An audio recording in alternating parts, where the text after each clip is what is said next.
আল্লাহ রাব্বুল আলামিন তার রাসূলকে লক্ষ্য করে বলছেন, ইয়া আইয়ুহান নাবিয়্যু ইন্না আরসালনাকা শাহিদান ওয়া মুবাশশিরান ওয়া নাযীরান ওয়া দাঈয়ান ইলাল্লাহি বিইذনিহি ওয়া সিরাজাম মুনীরা। জোরে বলুন আল্লাহু আকবার। হে নবী, আমি আপনাকে পাঠিয়েছি দুনিয়াতে, সাক্ষী করে পাঠিয়েছি, সুসংবাদদাতা হিসেবে পাঠিয়েছি, ভীতি প্রদর্শনকারী হিসেবে পাঠিয়েছি, দাঈ হিসেবে পাঠিয়েছি। আপনাকে প্রদীপ্ত সূর্যের মতো জ্যোতি করে, আলো করে পাঠিয়ে দিয়েছি। আপনার অনেকগুলো দায়িত্ব আছে, আপনার অনেকগুলো কাজ আছে। আপনি মুমিনদেরকে কালেমার দাওয়াত দিবেন, আপনি বান্দাদেরকে দ্বীনের দাওয়াত দিবেন।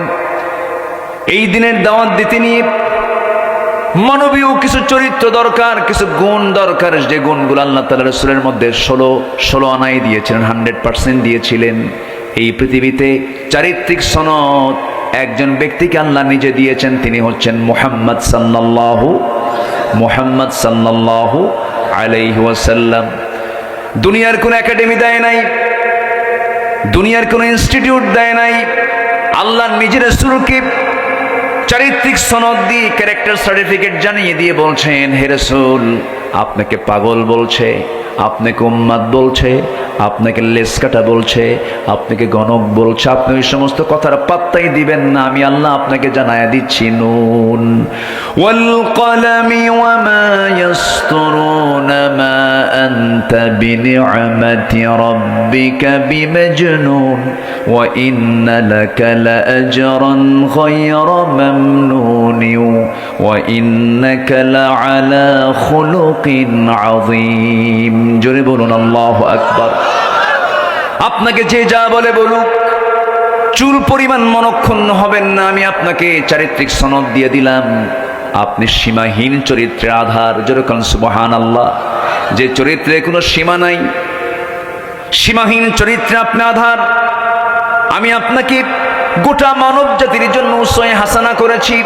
লাকাদ কানা লাকুম ফি রাসূলিল্লাহি উসওয়াতুন হাসানাহ লিমান কানা ইয়ারজুল্লাহা ওয়াল ইয়াওমাল আখির ওয়া যাকারাল্লাহা কাসীরা। জোরে বলুন আল্লাহু আকবার। সূরাতুল আহজাব আয়াত নাম্বার 21। আল্লাহ রাব্বুল আলামিন বান্দার জন্য উসওয়া হাসানা, উত্তম আদর্শের বাস্তব নমুনা কাউকে বানান না, একজন ব্যক্তিকে সিলেকশন দিয়েছেন, তিনি হচ্ছেন মুহাম্মদ সাল্লাল্লাহু আলাইহি ওয়াসাল্লাম।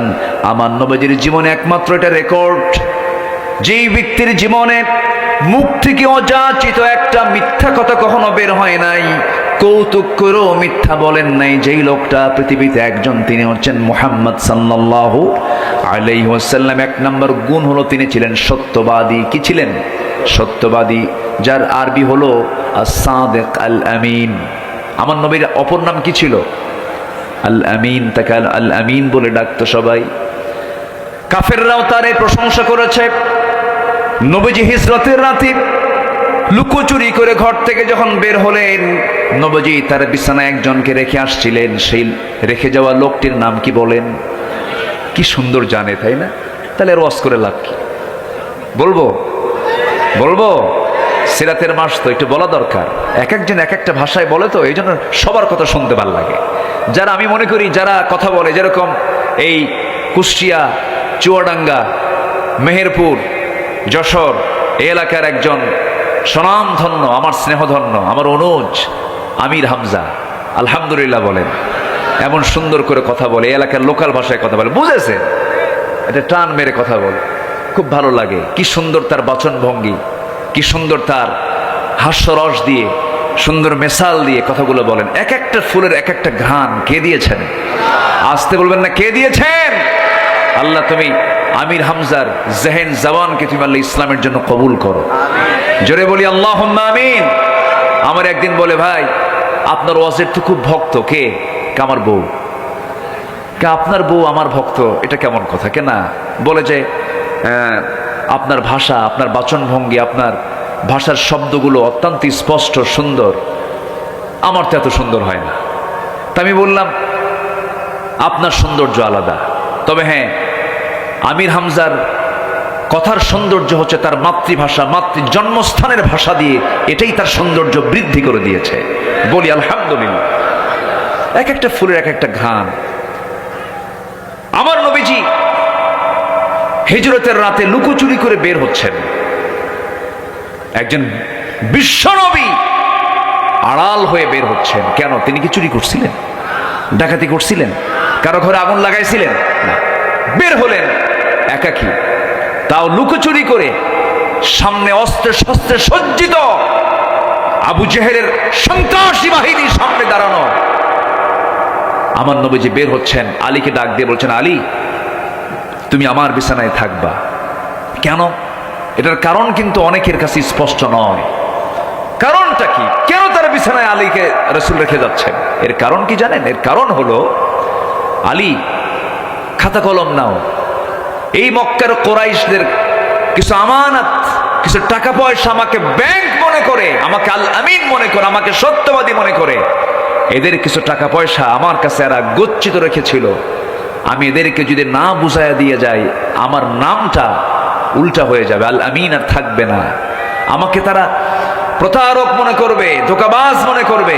অতএব আমি চলে যাচ্ছি, আমার শত্রুদের সম্পদ আগামীকাল সকাল হলেই আমানত মনে করে সবার হাতে হাতে পৌঁছায় দিই। একটু আসতে বলি সুবহানাল্লাহ। কি চরিত্র! শত্রুদের সম্পদ রাসূল নিয়ে যাচ্ছেন না ফেরত দিয়ে যাচ্ছেন? এর নাম হচ্ছে সত্যবাদিতা, আমানতদারিতা।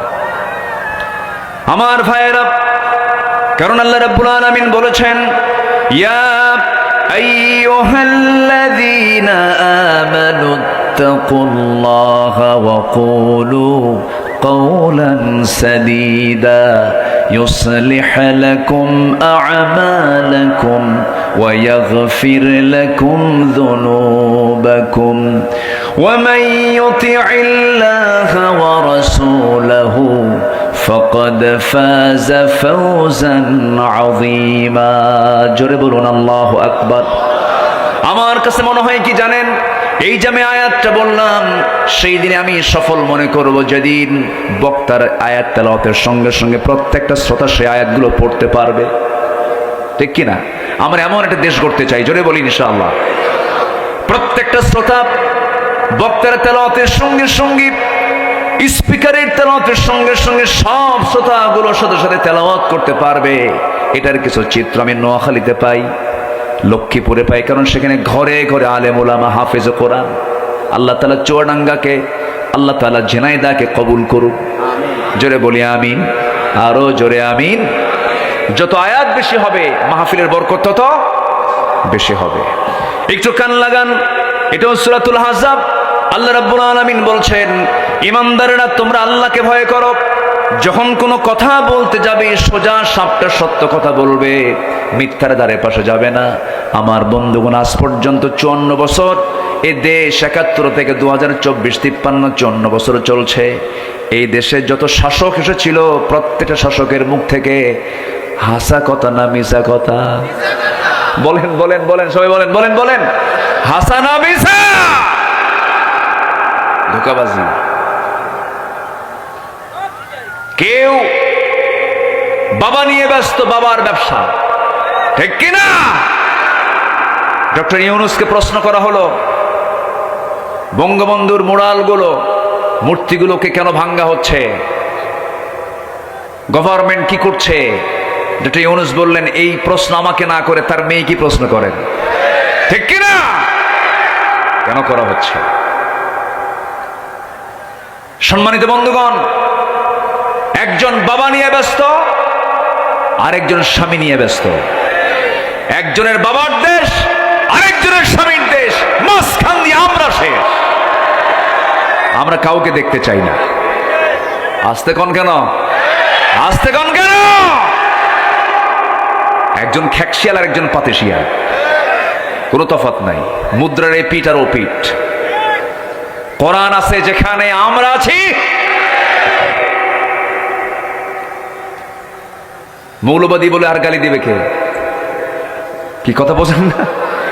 আর কি গালি দেওয়ার সুযোগ আছে?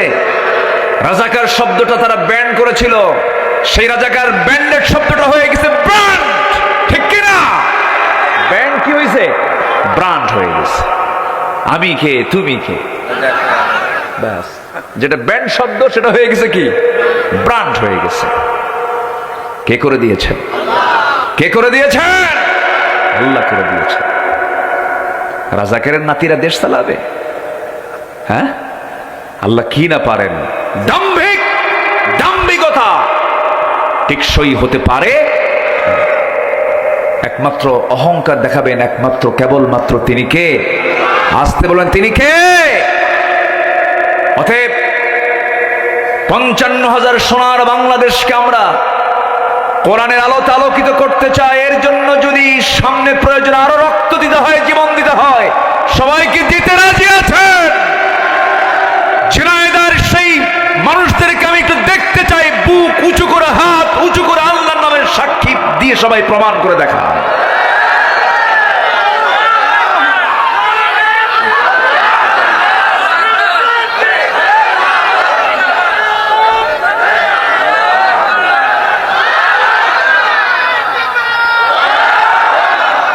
আল্লাহ তুমি সবাইকে কবুল করো, জোরে বলি আমিন, আরো জোরে আমিন। একটা মানুষ এ পর্যন্ত ওঠেন নাই, আমি আল্লাহর শুকরিয়া আদায় করছি, আলহামদুলিল্লাহ। আমি খুবই আনন্দিত আপনাদের ধৈর্য দেখে, আলহামদুলিল্লাহ। 15টা গুণ আমরা শিখে যাব আজকে। 1 নম্বর হলো আমরা কি কথা বলবো? বলেন কি কথা? হুররিকতা ও মুসরিকতা, টুকরো টুকরো করুক, আগুনে ভস্ম করে জ্বালিয়ে দিল, সত্য কথা ছাড়া মিথ্যা কথা মুখ থেকে বের করব না। আল্লাহর কসম করে বলি, আল্লাহর ওয়াদা, যে সত্য কথা বলবো আমি তাকে জান্নাতে ঢুকাবো। ফাকাদ ফাযা ফাওজান আযীমা, সূরাতুল আহজাব। আজকে যা তেলাওয়াত করতেছি সূরা আহজাব থেকে তেলাওয়াত করতেছি। এই আগে পরে সব 21 নম্বর আয়াত তেলাওয়াত করলাম, আবার শেষে আবার 33 নম্বর আয়াত তেলাওয়াত করে মিলায় দিলাম, 70 নম্বর আয়াত তেলাওয়াত করে মিলায় দিলাম। এখন আসেন নাম্বার 2, আমানতদারিতা। কি বলেন? আমানা, আমানতদারিতা। আমানতদারিতায় 100% ফুলফিল করেছেন যিনি, মুহাম্মদুর রাসূলুল্লাহ। মুহাম্মদুর রাসূলুল্লাহ। স্বামীর কাছে বউ একটা আমানত। বউ একটা কি? বউয়ের খেয়ানত করে এমন স্বামী মনে হয় জিনাইদা নাই, আছে না? নাই। খেয়ানতটা কি? বউয়ের সৌন্দর্য দেখার একমাত্র অধিকার কার? একার না সবার? একার না সবার? একাকে? অনেকে চুপ করে আছে। বয়ফ্রেন্ড, এই ভালো করে বলেন, বলেন কার? স্বামী।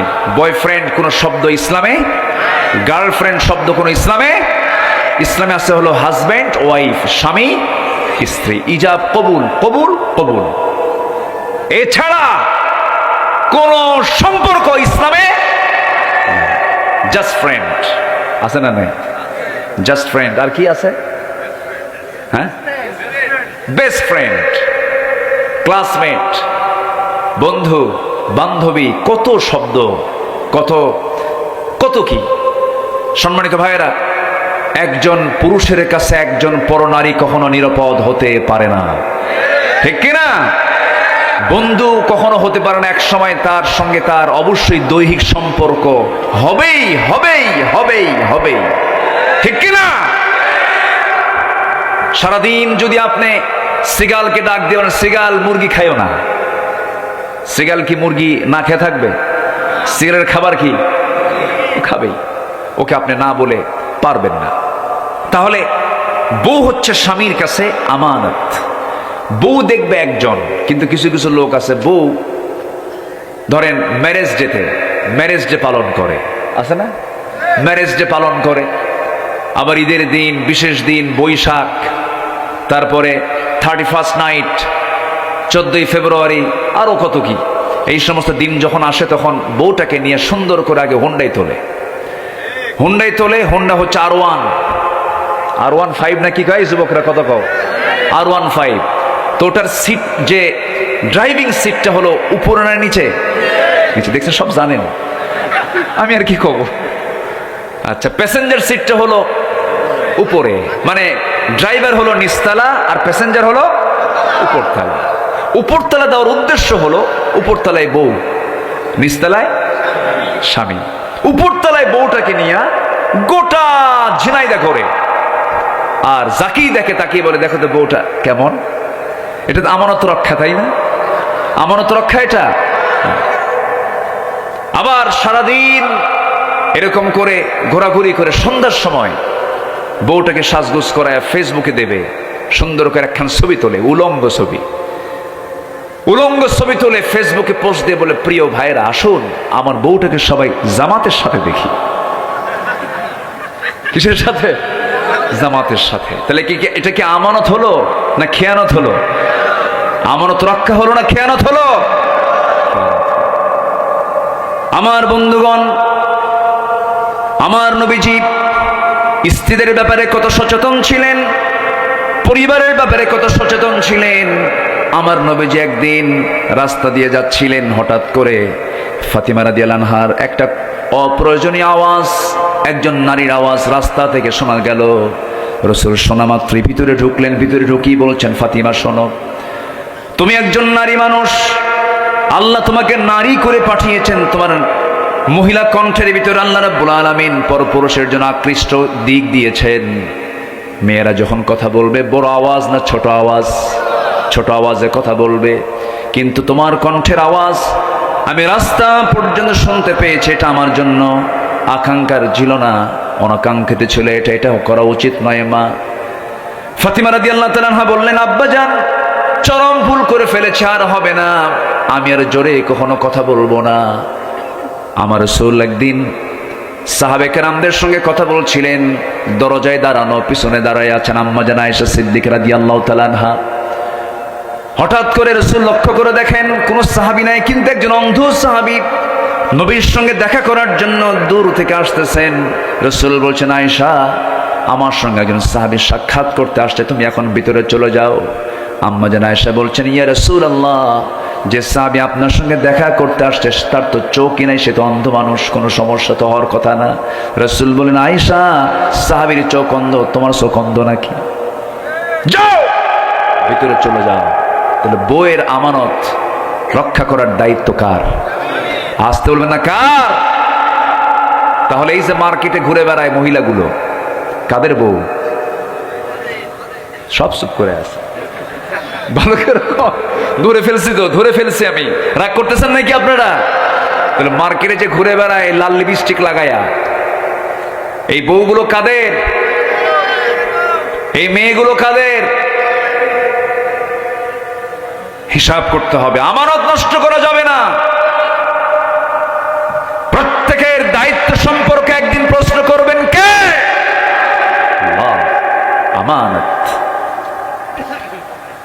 আমার বন্ধুগণ, একজন শাসক হবেন, জনগণ তার জন্য আমানত। স্বামী হবেন, বউ তার জন্য আমানত। পিতা হবেন, সন্তান তার জন্য আমানত। ওমর রাদিয়াল্লাহু তাআলা আনহু খলিফাতুল মুসলিমিন ছিলেন, শাসক ছিলেন। গোটা রাত মানুষ ঘুমায়, আর ওমরে ফারুক গোটা রাত কি করেন? জেগে থাকেন। কষ্ট তারই বেশি, কারণ দায়িত্ব যত বড়, প্রশ্ন তত বড়। গোটা রাত চলে যেত। ওমর রাদিয়াল্লাহু আনহু তার শাসনামলে যে কত বছর, যে কয় বছর তিনি শাসন করেছেন, একটা রাত তিনি কখনো আরামে বিছানায় তিনি পিঠ লাগাতে পারেন নাই। ক্ষমতা যখন পেয়েছেন আমানত মনে করেছেন। ক্ষমতা যখন পেয়েছেন সেই দিন থেকে শুরু করে নিয়ে মৃত্যুর দিন পর্যন্ত চুল পরিমাণ আরাম তিনি ভোগ করতে পারেন নাই। শুকায় শুকায় যাচ্ছিলেন। প্রশ্ন করা হলো, ওমর আপনি শুকায় যাচ্ছেন, আপনি একটু স্বাস্থ্যের দিকে সচেতন হওয়া দরকার। ওমরে ফারুক কেঁদে কেঁদে বলছেন, তোমরা আমাকে এমন দায়িত্ব দিয়েছে, এই দায়িত্ব আমাকে ঘুমটাকে হারাম করে দিয়েছে। আমি রাতে ঘুমাতে পারি না। জনগণকে না দেখলে, জনগণের দুঃখ দুর্দশা নিজের চোখে না অবলোকন করলে বুঝতে পারি না। ছোট্ট একটা কথা মনে পড়লো, একটা ছোট্ট রাতের কথা, এক রাতের কথা একটু বলি বলি বলি। ছোট্ট একটা রাতে এশার নামাজ হয়ে গেল। বউকে ডাক দিয়ে বলছেন, বউ আমার এশার নামাজ জামাত আদায় করলাম, নামাজ পড়ায় আসলাম। শাসকরা নামাজ পড়াবে না পড়বে? বলেন শাসকরা নামাজ পড়বে না পড়াবে? আর আমার দেশে কি করে? পড়ে, পড়েও না। এই তো লাইনে আসছে, পড়ানো তো দূরের কথা, পড়েও খালি বিড়ি খায়। কি খায়? বিড়ি খায়, বিড়ি টানে। বিড়ি টানার ছবি আছে না নাই? আজ থেকে আছে না নাই? হুক্কা টানার ছবি আছে, হুক্কা। মোষ হয়া মোষ দিয়ে নেতা হওয়া যায় না। কি মোষের মোষ রে বাবা, 2.5 ইঞ্চি মোটা হাইব্রিড জাতের মোষ। এমন নেতৃত্ব আমরা মানতে চাই, মোষওয়ালা না দাড়িওয়ালা। দাড়িওয়ালা, দাড়িওয়ালা নেতৃত্ব দিয়েছেন মুহাম্মদ সাল্লাল্লাহু আলাইহি ওয়াসাল্লাম। সূরাতও থাকতে হবে, সিরাতও থাকতে হবে। সূরাতও থাকতে হবে, সিরাত, দর্শনও থাকতে হবে, গুণও থাকতে হবে। আল্লাহু আকবার বলেন। সাইয়েদনা ওমর ফারুক রাদিয়াল্লাহু আনহু তিনি এশার নামাজ পড়ালেন। নামাজ পড়ে স্ত্রীর কাছে এসে বলছেন, স্ত্রী তুমি তোমার বিশাল দায়িত্ব পালন করো। আমি কাউকে ভয় পাই না, দুনিয়াতে কোনো মানুষকে ভয় পাই না, খালি তোমারে ভয় পাই। বউরে ভয় পান না? এখন আস্তে আস্তে কয়, এই বউকে ভয় পান না? হ্যাঁ, তো সংসার হবে না তো। আমি তো ভয় পাই। বউকে না ভয় পেলে সংসার করবেন কেমনে আপনি? বউকেও ভয় পেতে হবে, কারণ বউ যদি কিয়ামতের দিন আপনার বিরুদ্ধে দাঁড়ায়, আপনি জান্নাত পাবেন না তো। দেখেন এখন আবার ঠিক হয়, ঠিক কিনা বলেন? বউ যদি কিয়ামতের দিন যদি আমার আপনার বিরুদ্ধে দাঁড়িয়ে যায়, আপনার বউ আপনার বিরুদ্ধে, আমার বউ আমার বিরুদ্ধে যদি দাঁড়িয়ে যায়, উপায় নাই। রাসূল বলেছেন, যে স্ত্রী বলবে আমার স্বামী ভালো, আল্লাহ বলছেন সেই বান্দা আমার কাছে ভালো। আল্লাহু আকবার বলেন। তাহলে বলেন বইয়ের যত্ন নেওয়ার দরকার আগে না পরে? আস্তে আগে না পরে? পিটন দিয়া? পিটন দিয়া না মোহাব্বত কইরা? অন্যের বউ না নিজের বউ? এটা যেন মনে থাকে। আবার সাইয়েদনা ওমর ফারুকের কাছে একজন আসছে বিচার নিয়ে, বিচার নেওয়ার জন্য আসছে। বসে আছে হলো বাহিরের ঘরে, এটাকে বলে কাছারি ঘর। এলাকায় কি কয়? কাছারি ঘর বলে তো না? ওয়েটিং রুম যেটা, বসে আছে বৈঠকখানা। সাইয়েদনা ওমর ফারুক বের হচ্ছেন না।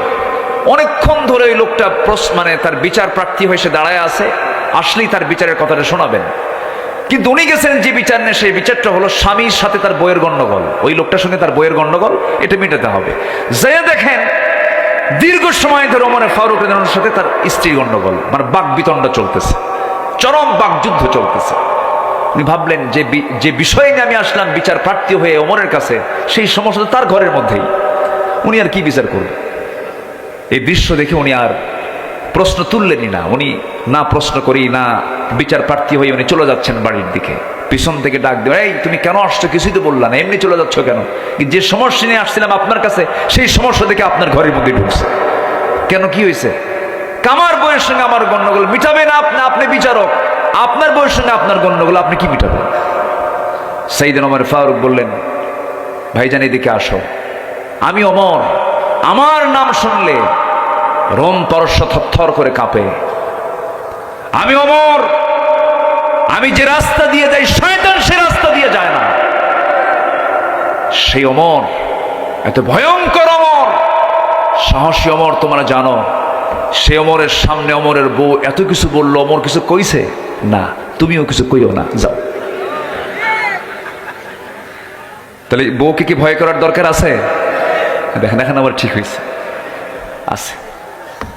ম্যানেজ করতে হবে, মোহাব্বতটা 16 আনা দিতে হবে স্ত্রীকে, তাহলেই সংসারটা জান্নাতের টুকরা হয়ে যায়। আমানত মনে করতে হবে, আমানতদারিতা। আল্লাহু আকবার।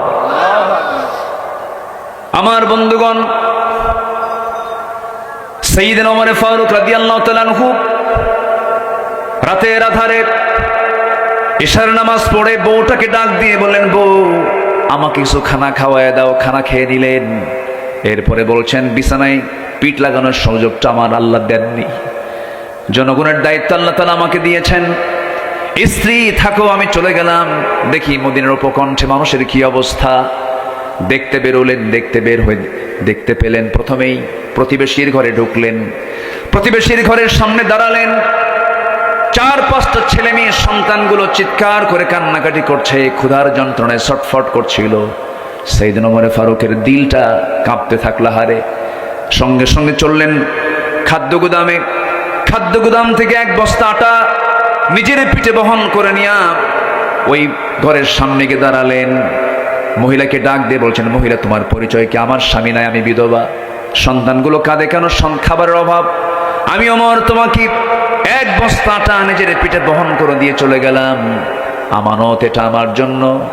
সন্তানের খাবার যখন ফুরে যাবে আমাকে আবার সংবাদ দেবে, ওমর নিজের পিঠে করে আবার 1 বস্তা আটা তোমার বাড়িতে পৌঁছায়া দেবে। সাইয়েদনা ওমর ফারুক রাদিয়াল্লাহু আনহু সেখান থেকে আবার বেরোলেন। সামনে কিছু দূরে যেতে না যেতেই চিৎকার একটা আওয়াজ শুনতে পেলেন, একজন নারী কণ্ঠ। এক মহিলা চিৎকার করে করে কাঁদতেছে, প্রচন্ড কষ্ট হচ্ছিল ভিতরে। পুরুষ মানুষ ভিতরে যাবেন কেমনে? জানতে চাইলেন কি হয়েছে মহিলার? পেটে বাচ্চা, ডেলিভারির অসহ্য যন্ত্রণা শুরু হয়েছে, ধাত্রী নাই, ধাত্রীর অভাবে সন্তানটা ডেলিভারি হচ্ছে না। এমত অবস্থায় কি করা যায়? গভীর রাত, নিজের ঘরে ঢুকলেন, মিসেস ওমরকে ডাকলেন, হে আমার মিসেস, হে আমার স্ত্রী, তুমি আমার সঙ্গে চলো, বোরকাটা পড়ো। বউটাকে গভীর রাত্রিতে সঙ্গে করে নিয়ে রওনা দিলেন। ওই বাড়ির সামনে, যে মহিলার পেটে বাচ্চা ডেলিভারি হচ্ছে না, ওই বাড়ির সামনে দাঁড়ালেন। বউটার 2টা হাত চেপে ধরে বলছেন, আল্লাহর কসম করে বলি আমার স্ত্রী, আমরা কিন্তু শাসক নই, আমরা হলাম জনগণের খাদেম।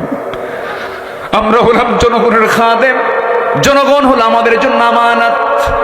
অতএব আজকে যদি এই মহিলা নার্সের অভাবে, একজন নারীর অভাবে, যদি সেবিকার অভাবে, যদি নার্সের অভাবে যদি এই মহিলার যদি মৃত্যু হয়ে যায়, সন্তানটার যদি মৃত্যু হয়ে যায়, কিয়ামতের দিন আমি ওমর, আমাকে এই খুনির কাতারে দাঁড় হতে হবে। অতএব আজকে আমি তোমার স্বামী, আমি তোমার কাছে আমার জোর অনুরোধ, আমরা নিজেকে শাসক না মনে করে, খাদেম মনে করে তুমি আমার পক্ষ থেকে এই দায়িত্বটা পালন করবে। যাও, ঘরের মধ্যে ঢোকো। আজকে তুমি আমার স্ত্রী, আমার শুধু বউ নও, তুমি আজকে এই মহিলার নার্সের দায়িত্ব পালন করবে। যেরকম সুবহানাল্লাহ। বউটাকে নার্স বানালেন। কি বানালেন? নার্স বানায় নিলেন। সন্তান ডেলিভারি হয়ে গেল। সেখান থেকে আবার বেরোলেন, সামনের দিকে চলতেছিলেন। ছোট্ট একটা লাঠি নিয়ে হাঁটতেন, নবীজির সুন্নাহ এটা। রাতের বেলা রাসূল ছোট্ট লাঠি নিয়ে হাঁটতেন, কারণ সাপ পোকামাকড়ের ভয় আছে না নাই বলেন? আছে। ছোট্ট লাঠি নিয়ে রাসূল হাঁটতেন।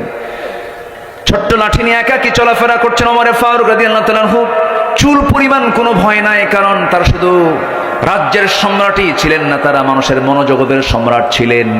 যেমন করে রাজ্যের সম্রাট তারা ছিলেন, আবার মানুষের মনের জগতের সম্রাটও ছিলেন। মনকে জয় করে গড়তে পেরেছিলেন তারা। একাকী চলতেছেন, কোনো ভয় নাই। কার ভয়? আসতে বলবেন কার ভয়? সামনেও কোনো লোক লাগলো না, পিছনেও কোনো লোক লাগলো না, কোনো প্রোটোকল লাগলো না। 40টা রাষ্ট্র তিনি চালাচ্ছেন, অথচ একটা প্রোটোকল মেনটেন করার জন্য একটা লোকও তার লাগতেছে না। একাকী রাতের বেলা, অন্ধকার, কুটকুটে রাত্রিবেলা এত বড় একজন শাসক চলাফেরা করছেন, চুল পরিমাণ কোনো ভয় নাই। কেন? এর একমাত্র কারণ হলো তাদের মধ্যে চুল পরিমাণ কোনো দুর্নীতি ছিল না। ঠিক কিনা? দুর্নীতি শুধু দিলের মধ্যে ছিল। কার ভয়? এটা হচ্ছে আমানত। এটা কি বলেন? আমানত। সাইয়েদনা ওমর ফারুক রাদিয়াল্লাহু তাআলা আনহু সামনের দিকে চলতে চলতে হঠাৎ করে শেষ রাতের দিকে তার কানে গুনগুন গুনগুন করে একটা আওয়াজ আসতে থাকলো, মহিলার আওয়াজ। তিনি অবাক হলেন, এত রাত্রিতে গুনগুন করে গান গায়, এটাকে কোন মহিলা? বারবার তিনি অনুসন্ধান করছেন, সার্চ করছেন। বাড়ি পেয়ে গেলেন। যে ঘর থেকে আওয়াজ আসতেছে সেই ঘরের দরজার কাছে গিয়ে করাঘাত করলেন আর বলছেন, কোন মহিলা গুনগুন করে গান গাচ্ছ? কি উদ্দেশ্য তোমার? এত রাত্রিবেলা আল্লাহর কালাম তেলাওয়াত নাই, তাহাজ্জুদ নামাজ নাই, কি গুনগুন করে গান গাও? ভিতরে আওয়াজ বন্ধ হয়ে গেছে। বারবার ডাকছেন, দরজা খোলে না। পিছন দিক থেকে তিনি আস্তে করে খেজুর পাতার বানানো বেড়াটা আস্তে করে টান দিলেন, ভিতরে ঢুকলেন। ভিতরে ঢুকে দেখেন একজন মহিলার সামনে মোমবাতি জ্বালানো, এবং মহিলাটা মাথায় কাপড় দিয়ে সামনে দাঁড়ায় আছে। বলছেন, মহিলা তুমি গুনগুন করে গান গাও, কোনো বিরহের গান গাচ্ছ কেন? কি হয়েছে তোমার?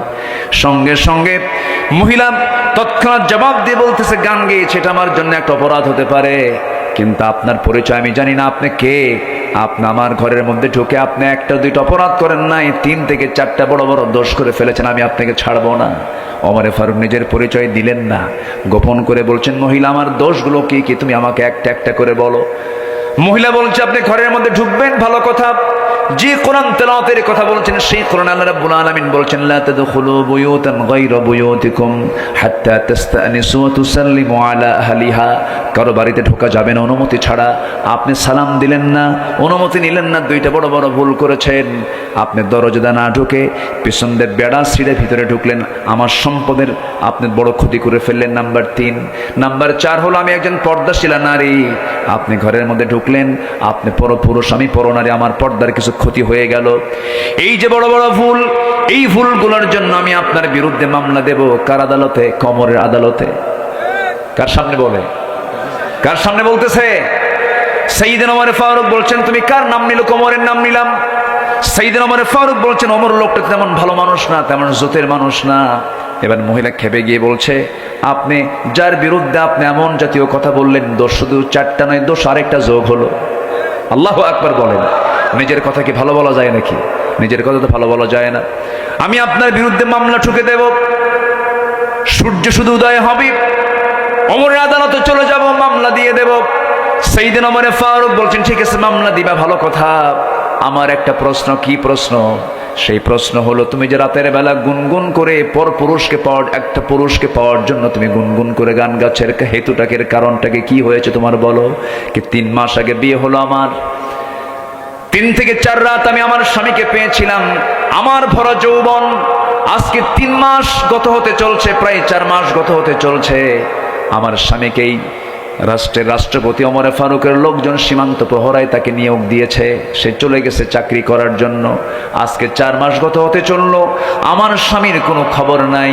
আমার স্বামী কোথায় আছে, কি অবস্থায় আছে আমি জানি না। রাত্রেবেলা গভীর রাতে এসে নামাজ পড়ে ঘুমিয়ে পড়েছি, ঘুমার ধরে না, স্বামীর জন্য বারবার আমি ব্যাকুল হয়ে পড়ছি। কোনো পরপুরুষকে নয়, আমার বৈধ স্বামীকে কাছে পাওয়ার জন্য আমি বারবার বিরহের গুনগুন করে গান গাচ্ছি। ওমর ফারুক মনে মনে চিন্তা করছেন, দোষ তো আরেকটা যোগ হয়ে গেল। জোরে কান সুবহানাল্লাহ, আরো জোরে কান সুবহানাল্লাহ। শাসক জনগণ থেকে দূরে থাকবে না কাছে থাকবে? জনগণ এবং শাসকের দূরত্ব হবে বেশি না দূরত্ব থাকবে না? দূরত্ব থাকা যাবে না, একদম কাছাকাছি অঙ্গাঙ্গি হবে থাকতে হবে। এটাই হচ্ছে আমানতদারিতা, ঠিক কিনা? আলোচনা শুনতে রাজি আছেন তো সবাই নাকি? কারো কোনো কষ্ট নেই? জোরে বলি ইনশাআল্লাহ। আমার নবীর কয়টা গুণ শিখবো আজকে আমরা? চলতেছে কয় নাম্বার? আরো আছে কয়টা? তাহলে ফজর, ফজর কি সময় দিচ্ছেন আমাকে? জোরে বলি ইনশাআল্লাহ, আরো জোরে বলি ইনশাআল্লাহ। আল্লাহ রাব্বুল আলামিন আমানতদারিতার ব্যাপারে বলছেন, ইন্নাল্লাহা ইয়া'মুরুকুম আন তু'আদ্দুল আমানাতি ইলা আহলিহা ওয়া ইযা হাকামতুম বাইনান নাসি আন তাহকুমু বিল আদল ইন্নাল্লাহা নি'ম্মা ইয়া'iযুকুম বিহি। জোরে বলুন আল্লাহু আকবার। সূরাতুন নিসা আয়াত নম্বর 58। আল্লাহ রাব্বুল আলামিন আমানতদারিতার ব্যাপারে অর্ডার দিয়েছেন, তোমরা আমানতটাকে পূর্ণ করো, খেয়ানত করো না। কারণ যারা আমানতদারিতা নাই তার ঈমান আসতে, তার ঈমান নাই। আল্লাহ রাব্বুল আলামিন ঈমানদারের যত গুণ বলেছেন, যত জায়গায় গুণের কথা বলেছেন সেখানে আমানতের কথা বলেছেন। এক জায়গায় বলছেন, ওয়াল্লাযীনা হুম লিআমানাতিহিম ওয়া আহদিহিম রাউন ওয়াল্লাযীনা হুম আলা সালাওয়াতিহিম ইউহাফিযুন উলাইকা হুমুল ওয়ারিসুন আল্লাযীনা ইয়ারিসুনাল ফিরদাউসা হুম ফিহা খালিদুন। জোরে বলুন আল্লাহু আকবার। নাম্বার 3 হলো, নবীজির বড় গুণ ছিল, তিনি ছিলেন ধৈর্যশীল। ধৈর্যশীলতা দিয়ে তার জীবনটা ছিল সাজানো। রাসূল মার খেয়েছেন কম না বেশি? আসতে বলবেন না, কম না বেশি? এত মার খেয়েছেন তিনি। মক্কার মাটিতে একদিন রাসূলকে মারতে মারতে রক্তাক্ত করে ফেলা হলো। তায়েফের কথা কে না জানেন। তায়েফের রাসূলকে মারতে মারতে এক পর্যায়ে রাসূল সেন্সলেস হয়ে পড়েছেন, কোনো হুঁশ নাই। নবীজির মাথার রক্তগুলো গড়ে গড়ে পায়ের তলা পর্যন্ত চলে গেছে, পায়ের তলার সঙ্গে জুতার জমাট বেঁধে গেছে। রাসূল টেনে টেনে খুলতে পারেন না, আর শাজিম কাঁপতেছে, ফেরেশতারা কাঁপতেছে, ফেরেশতারা অস্থির হয়ে গেছে। জিবরিল আমিন এসে বলছেন, ইয়া রাসূলুল্লাহ, এই তায়েফবাসী আপনি কি এত অত্যাচার করলো, এত জুলুম করলো, আপনি শুধু বলে দেন এই তায়েফবাসীকে দুই পাশের দুই পাহাড় দিয়ে চাপা দিয়ে শেষ করে দেব। রাসূল বলছেন, ও আমার ভাই জিবরাইল, আমি মুসার মতো দোয়া করব না, আমি নূহের মতো দোয়া করব না। আমার এই সমস্ত তায়েফবাসী বুঝে নাই, না বুঝে না জেনে আমার প্রতি অত্যাচার করেছে, জুলুম করেছে, আমি এদের সমস্ত ভুলগুলোকে আমি রাসূল মাফ করে দিলাম। জোরে বলি সুবহানাল্লাহ, আরো জোরে বলি সুবহানাল্লাহ। আমার নবীজির মধ্যে প্রতিশোধ ছিল না, ক্ষমা ছিল, ক্ষমা ছিল। আমাদের মধ্যে কি থাকা দরকার? ক্ষমা থাকা দরকার। যার মধ্যে ক্ষমা বেশি, আল্লাহর ক্ষমা তার উপরে বেশি। আল্লাহুম্মা ইন্নাকা আফুউন তুহিব্বুল আফওয়া ফাআফু আন্না। আল্লাহ তুমি ক্ষমাশীল, ক্ষমাকে ভালোবাসো, আমাদেরকে ক্ষমা করে দাও। ধরুন আপনার একজন ভাইয়ের সঙ্গে গন্ডগোল লেগেছে, আপনি নিজেই গিয়ে তার কাছে সরি বলবেন, এটা আপনার জন্য আপনি বড় মুজাহিদ। আপনি নিজেকে ছোট ভাববেন, আপনি বড় মুজাহিদের ভূমিকা পালন করলেন, বিশাল বড় সওয়াব আপনি পেয়ে যাবেন।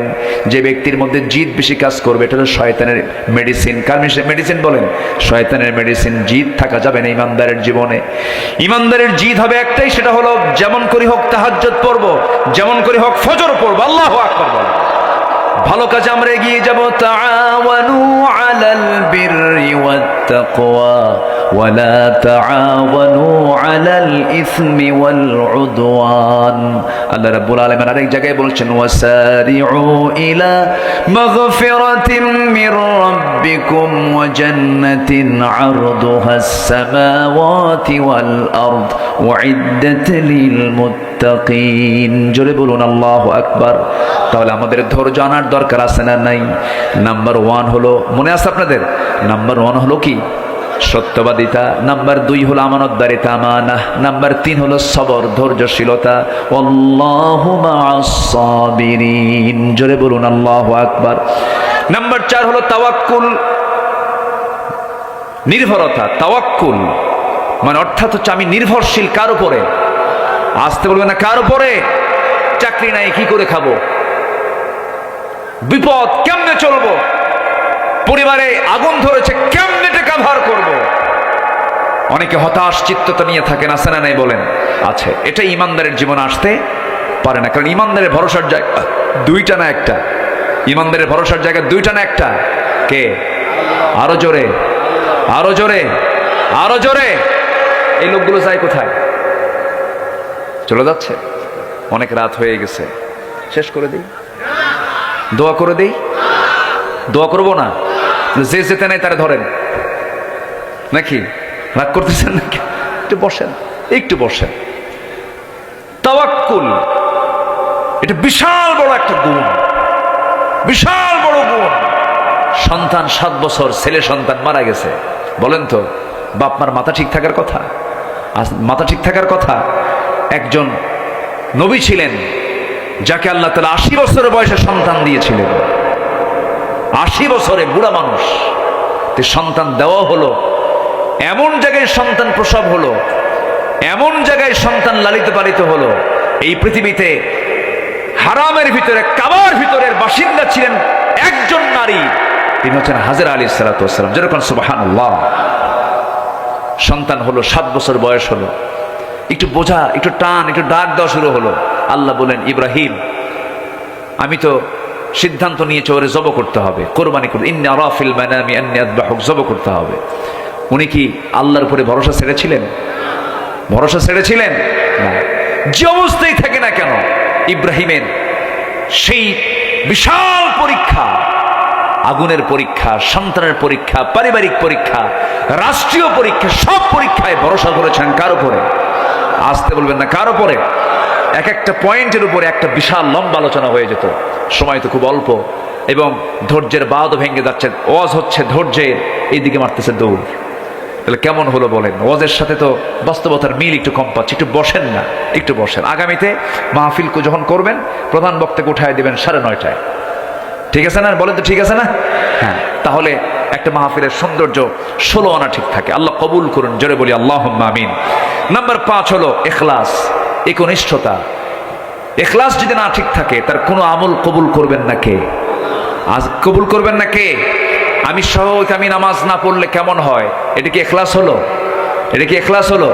আমি সভাপতি হই আর আমি ওই মসজিদের একজন মুসল্লি হই, নামাজ পড়বো কার জন্য?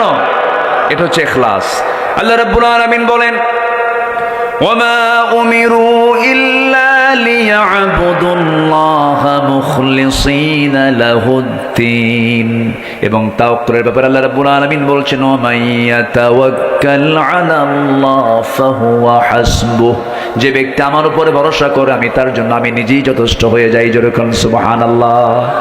যখন কোনো বান্দা আল্লাহর দিকে এক হাত আগায়, আল্লাহ তার দিকে 10 হাত আগান। যে বান্দা আল্লাহর দিকে হেঁটে হেঁটে আসে, আল্লাহ তার দিকে দৌড়া দৌড়া যান। আল্লাহ বলছেন, বান্দারে তুই আমার দিকে হেঁটে হেঁটে আসবি, আমি তোর দিকে দৌড়া দৌড়া যাব। বান্দা, আমি তোর জন্য একটা নয়, দুইটা নয়, 8টা জান্নাত বানায় রেখে দিয়েছি। তুই আমার জান্নাতে প্রবেশ করবে, শর্ত হলো ইয়া আইয়াতুহান নাফসুল মুতমাইন্নাতু রজিই ইলা রাব্বিকি রাদিয়াতাম মারদিয়াহ ফাদখুলি ফি ইবাদি ওয়াদখুলি জান্নাতি। জোরে বলুন আল্লাহু আকবার। নাম্বার 6 হলো আদালত এবং ন্যায় বিচার। ন্যায় বিচার এবং আদালত আমার নবীর জীবনে প্র্যাকটিক্যাল তিনি দেখিয়েছিলেন। আমার নবীর শাসনামলে বিচারালয়ে একজন বিচার প্রার্থী হয়ে চলে আসলো। সম্ভ্রান্ত পরিবারের একজন মহিলা চুরি করে ধরা পড়ে গেছে। ধনী মানুষ, সম্ভ্রান্ত পরিবার। সেই পরিবার আবার ওমরে ফারুককে ম্যানেজ করে ফেলেছে। ওমরে ফারুককে ডাক দিয়ে বলতেছে, ভাই ওমর, তুমি যদি রাসূলকে বুঝাতে পারো, রাসূল হয়তো বুঝবেন। সম্ভ্রান্ত পরিবারের এই মহিলা হঠাৎ করে চুরি করে ধরা পড়েছে, তার হাতটা তো কাটা পড়ে যাবে, কেমন হবে? এটা বংশের জন্য একটা দুর্নাম হয়ে যাবে। আপনি তাদের পক্ষ হয়ে আপনি একটু সুপারিশ করেন। নবীর সামনে এসে বলছেন, ইয়া রাসূলুল্লাহ, আমি ওমর, আমি জানি ওই পরিবারটা খুব সম্ভ্রান্ত, দেখুন তো একটু শাস্তিটা লঘু করা যায় কিনা। চুরির যে শাস্তি, হাত না কেটে ন্যূনতম কোনো শাস্তি দেওয়া যায় কিনা। আমার নবীজি বলছেন, ওমর, তোমার দারাজ কণ্ঠ সেই কোথায় চলে গেল? ওমর, আমি তোমাকে স্পষ্ট ভাষায় জানিয়ে দিতে চাই যে মেয়েটা চুরি করে ধরা পড়েছে, তার নামও ফাতিমা। আমার নবীর মেয়ের নামও বলেন, আমার নবীর মেয়ের নাম কি ছিল? ফাতিমা। রাসূল বলেন, শোনো, ওই সম্ভ্রান্ত পরিবারের যে মেয়েটা ওই ফাতিমা না হয়ে যদি ফাতিমা বিনতে মুহাম্মদ যদি চুরি করে ধরা পড়তো, আমি ফাতিমাকে সম্মুখে এনে সবার চোখের সামনে আমি নিজে তার হাত কেটে এই বিচারের রায় কার্যকর করে দিতাম। যেরকম সুবহানাল্লাহ। তাহলে আইন সবার জন্য। আমার দেশে অসমান। কারণ কিসের আইন নাই বলেন? আসতে বলুন না, কিসের আইন নাই? কোরআনের আইন নাই। ওমর ফারুক রাদিয়াল্লাহু আনহু, তার ছেলে মদ্যপ ছিল, মদ্যপান করে ধরা পড়েছে, প্রমাণ হয়ে গেছে, নিজের হাতে তাকে মেরে দুনিয়া থেকে বিদায় করে দিয়েছেন। আমার বন্ধু, আদালত। আল্লাহ রাব্বুল আলামিন বলেন, ইয়া আইয়ুহাল্লাযীনা আমানু কুনু কাওয়ামিনা লিল্লাহি শুহাদাআ বিল কিসত। তোমরা কি করবে? সুন্দর করে আদালতটাকে কায়েম করবে, ন্যায় বিচার প্রতিষ্ঠা নিশ্চিত করবে। কার হুকুম? আসতে বলবেন না, কার হুকুম? নাম্বার 7 হলো তওবা করা, ক্ষমা প্রার্থনা করে। এটা নবীর সুন্নাহ ছিল, নবীর চরিত্র ছিল। আল্লাহ রাব্বুল আলামিন রাসূলকে বলছেন, খুযিল আফওয়া ওয়া আমুর বিল আরফি ওয়া আরিদ আনিল জাহিলিন। জোরে বলুন আল্লাহু আকবার। তাহলে তওবা করব কার কাছে? বিড়ি খাই স্যার, বিড়ি খাবো না। দেখেন সবাই চুপ, আর কিচ্ছু কয়, হুজুর এটা শুনবো না। বিড়ি খাই স্যার, জীবনে বিড়ি, দেখেন আওয়াজ নাই। মাহফিলে এসে বলে কি জানেন, হুজুর বিড়ি খাওয়া কি জায়েজ আছে? মানে উনি জায়েজের চেষ্টায় আছেন। আচ্ছা আপনি বলেন তো, বিড়ি কোন একজন নবী খাইছে বলতে পারবেন আপনি? এই যে লক্ষাধিক পয়গম্বর আল্লাহ তাআলা পাঠালেন, কোন পয়গম্বর বিড়ি টানলেন না। এই বিড়ি টানাটা আসলো কোন জায়গা থেকে? কি টানা টানে, এক টানে ধোঁয়া 3 তলায় পাঠায়। আছে না নাই? আছে। আল্লাহ তাআলা সকল নেশা থেকে এই জাতিকে হেফাজত করুন। এটা জোরে বলেন না ভাই, আরো জোরে বলেন। বিড়ির সাথে ধোঁয়া আছে না নাই? আগুন আছে না নাই? ধোঁয়া আগুন এটা কি জাহান্নামের লক্ষণ না জান্নাতের লক্ষণ? ধোঁয়া থাকবে জাহান্নামে, আগুনও থাকবে জাহান্নামে। নেন টানতে থাকে, আর কিছু বললাম না। আচ্ছা, সকল নেশা, কারণ নিজের জীবনের ক্ষতি হবে এমন খাদ্য খেলেও এই ব্যাপারে প্রশ্ন আছে না নাই? এটা দেহটা আমার জন্য আল্লাহ তাআলা আমানত করে দিয়েছেন, এই দেহের লাঞ্চকে আমি বিড়ি খেয়ে পচায় দিচ্ছি, এটার জন্য জবাবদিহিতা আছে না নাই? আচ্ছা, নষ্ট করা যাবে না। নাম্বার 8 হলো দয়া সহানুভূতি। দয়া সহানুভূতি, আমরা দয়া দেখাবো, সহানুভূতি দেখাবো। আমাদের মধ্যে দয়ার পরিমাণ কম হবে না বেশি হবে? বেশি হবে। রাসূল খুব দয়ার সাগর ছিলেন। রাসূল কিসের সাগর ছিলেন বলেন তো?